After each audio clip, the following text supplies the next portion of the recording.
Hey guys, this is Miracle Trigger, and we just got back from the Chicago Team Regional Springfest thing. So I just wanted to kind of go over what I played against, how my team did, and just general stuff like that.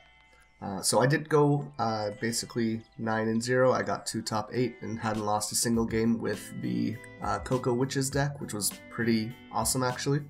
Unfortunately, we did lose. My team did really well all the way up, but we unfortunately, both other members lost in the first round of top 8, but that's perfectly fine. We ended up doing really well.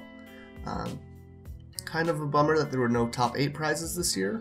Don't know why that happened, but that's fine. So I'm going to quickly talk about the matches that I had and just kind of get a quick feel for how each one did. Then I'm going to talk about the deck list that I brought because it's a little bit different than the Coco video that I put out. So yeah, the first round I had was against Gold Paladin.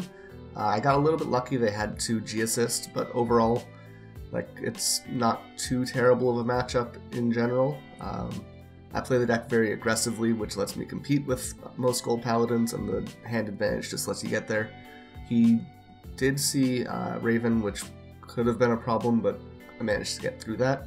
The second round was Neo Nectar, which kind of surprised me. I hadn't really played against Neo Nectar too much, and the numbers that they're able to pump out was a lot to deal with, but again, there's so many protect gifts in this deck, it just wasn't really too much of a problem to deal with. Also, he was basically shit-talking Coco, so it was great to beat him. Next round was Pentagonal Magus for round 3.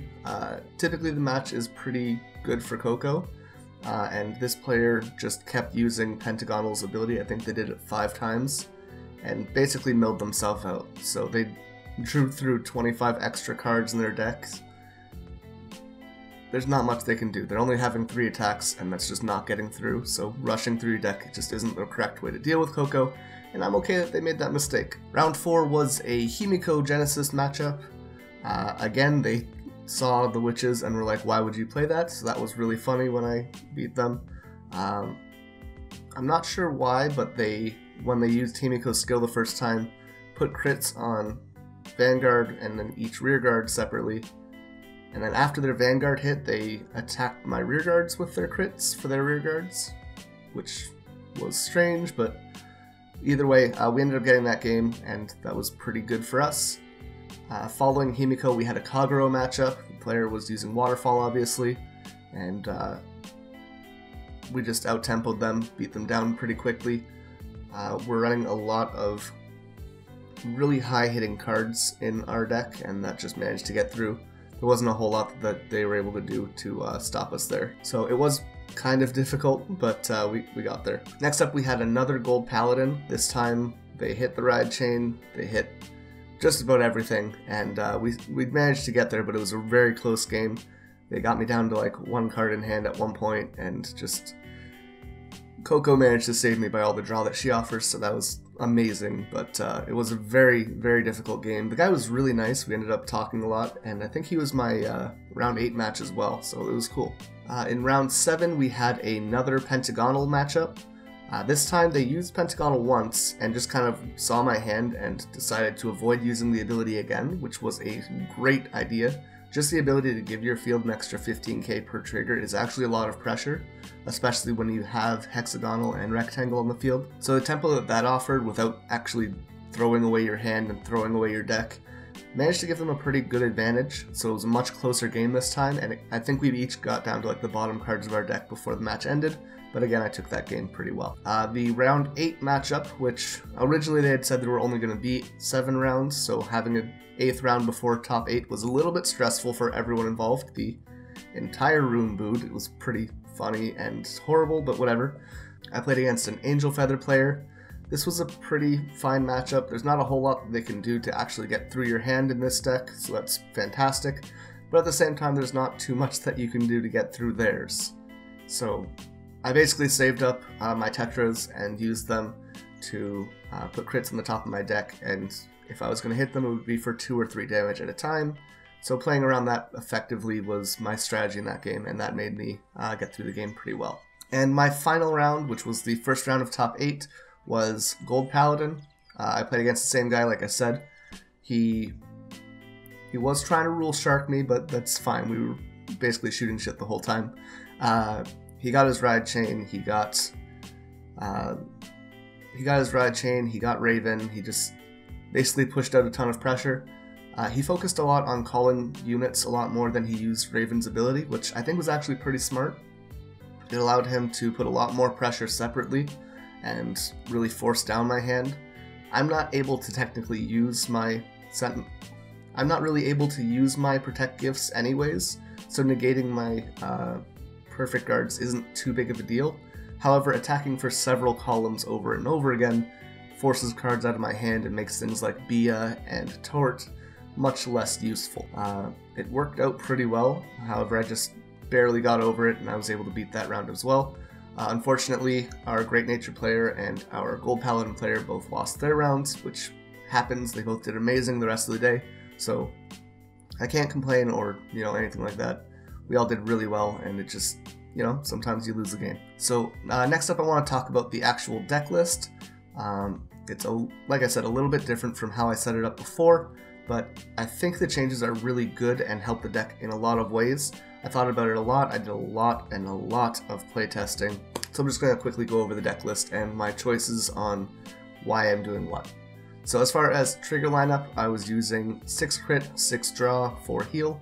Reason for this is that this deck has a lot of cards that rely on you having a big hand, as well as you want to be able to see Coco, you want to be able to see the important cards, ride as many times as you can to get as much advantage, so the draw triggers allow you to make that as consistent as possible. As far as the grade 1 lineup, I'm running 2 Circle Magus, which I'll get into in a little bit. She allows you to draw when you ride over her, and she can cycle cards when you drag check, which is pretty effective. I'm running her in tandem with Topaz, because I think they work phenomenally well together. They allow you to mitigate your loss pretty well, but I'll get into that more once I reach the grade 2s. I'm also running 3 Tetra Magus. Just being able to put crits on top of your deck, being able to draw a card if you need, is a really good thing. So she's a great card, and she allows you to win a lot of games. She, like I said, won me the Angel Feather matchup. I'm also running 3 copies of Oracle Guardian Gemini.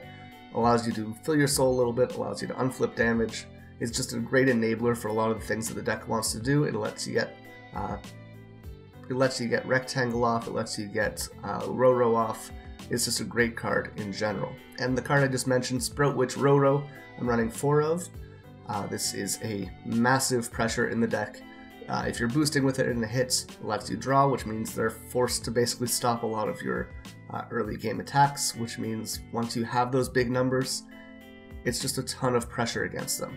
So it works really well in that way.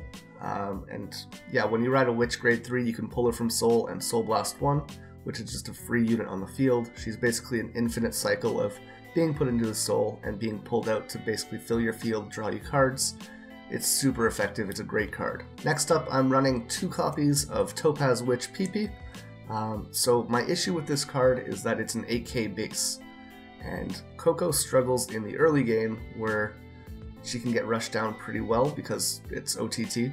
So having an 8k base means that even if you're going first, you're hitting your grade 2 first, they can play grade 1s and still rush your Vanguard, which sucks. It's awful to deal with, especially I saw like half of my games were Excel clans, so those are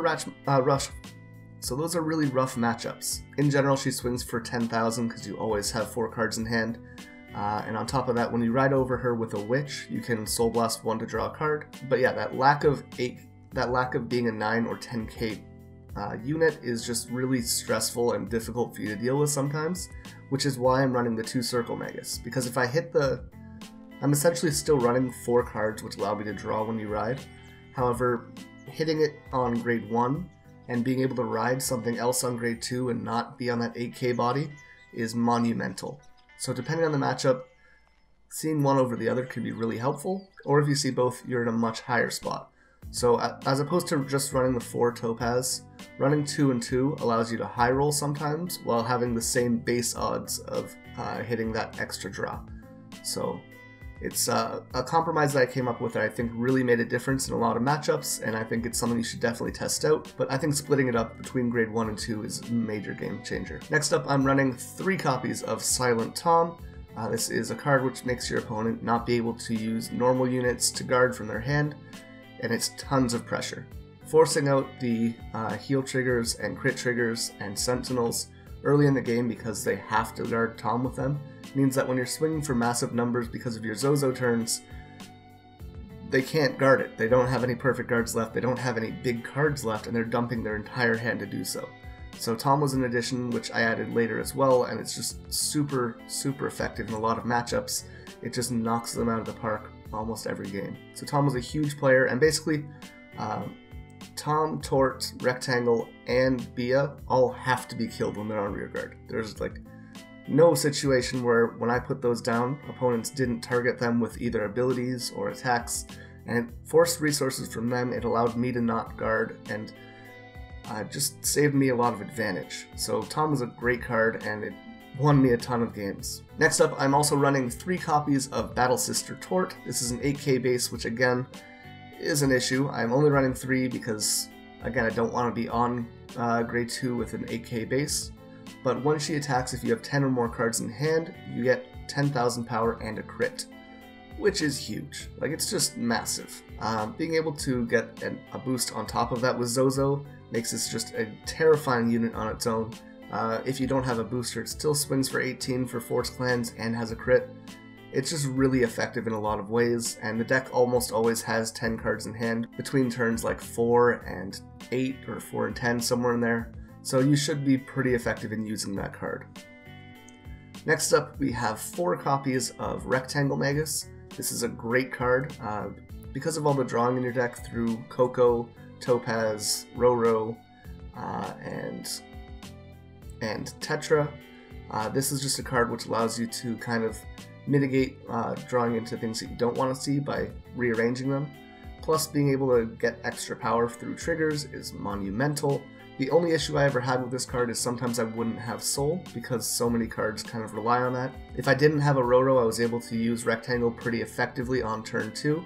Again, you have the Counterblast usually available, so you can set yourself up. If you have 2 Counterblasts available, you're in a golden position. You can drop Rectangle on rearguard, put Roro behind your Vanguard. You're basically setting yourself up to win because you're drawing 2 cards there.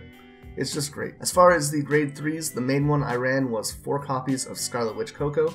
Being able to draw when you hit onto grade 3 is huge, as well as when you're riding her after that, you can Counterblast 1 and Soul Blast to grade 3 to draw 2 cards. And depending on the matchup, you can be really aggressive about dumping every other witch in your hand into getting more gifts. So if I had like 2 more Cocos, 2 Zozos in my hand, I would drop 3 of those and get 3 Protect gifts in my hand. Especially against forced matchups, that was huge. So like Neo Nectar, I did that. And by the time you ride onto Zozo, now you have 6 Protect gifts, which means your front row is getting 30k, which is huge. The survivability that offers, as well as the draw advantage, it's just great. And as I just mentioned, next up we have Wisteria Witch Coco, and I'm running 3 copies of her. When she attacks, depending on how many Protect gifts you have in your hand, you get 5,000 for your front row for each one. So like I said, if you have 6, your front row is getting 30,000 power. I think the most I had in this tournament was 8, which was pretty great. 40k to the front row when you have things like Tort or Silent Tom or Bia on the field. You just win the game, so that's pretty cool. And yeah, she's a fantastic card. She also has a great ability on Vanguard and Rearguard that if any attack hits a Vanguard from her, you can Counterblast 1 to draw, so there's pressure just in her existing. If you have a Roro behind her, that allows you to draw 2 cards, which they hate to deal with. So it's just a super effective card in the deck, and it's what wins you most games. Just that passive power that it offers is fantastic, and it works so well with every other card that you have in the deck. And the last grade 3, probably one of the most important cards in the deck, is Oracle Guardian Bia. She gets 2,000 power for every card in your hand. So at some points in this tournament, I had upwards of 23 cards in my hand, and I think that was one of those games where I had 8 gifts. So 40k from Zozo, plus she had 46k on her own, so plus 86k is a lot. Put it onto a 12k base, now you're swinging for 90. Now you're swinging for 98 because of her 12k base, and then you have your booster, which is another 8k, so you're swinging for 104 plus any triggers that you got, which is how I won one of the rounds. It just feels really good. She's a super powerful card. it hits all the numbers that you need her to pretty regularly, and they need to kill it the second they see it. So Coco as a whole deck was great. A lot of people, when I sat down and put Coco down, had to either read the card or read most of the cards in my deck because they just weren't used to seeing them. All 4 of the witches were basically a mystery to most of the people that I saw. Bia, most of them hadn't considered at all. Tort, they were very afraid of, same with Tom. There's just so much pressure that this deck offers. They have to get rid of all of your rear guards essentially. They can't let anything hit because you have so many Roros on the field that you'll draw. It's like they're being forced to guard everything and remove all of your threats. And then at some point they just run out of material to guard your big attacks. So I always save Bia for as late as possible. I try and save Tort until they have 4 damage so that I can kind of negate them getting any extra damage. There's just a lot of great synergy in the deck, and if you play it well, you'll go undefeated, which is great. So yeah, a big thank you to everyone who was on my team. We did amazing, I think. Really enjoyed the time there. The tournament itself was kind of sloppy, like I said. The prize 8th round kind of threw everyone for a loop. By the time we got there, which was only like 20-30 minutes after registration, they had already run out of mats and things to give, which was also annoying. There was no top 8 mats. Just like a lot of little things like that kind of sucked. That being said, I did meet a bunch of you guys. There were probably close to a dozen of you that came up and said hi, and we hung out, we played some games. It was a lot of fun to actually meet you guys. So thank you so much for coming to see me. It meant a lot to meet you guys.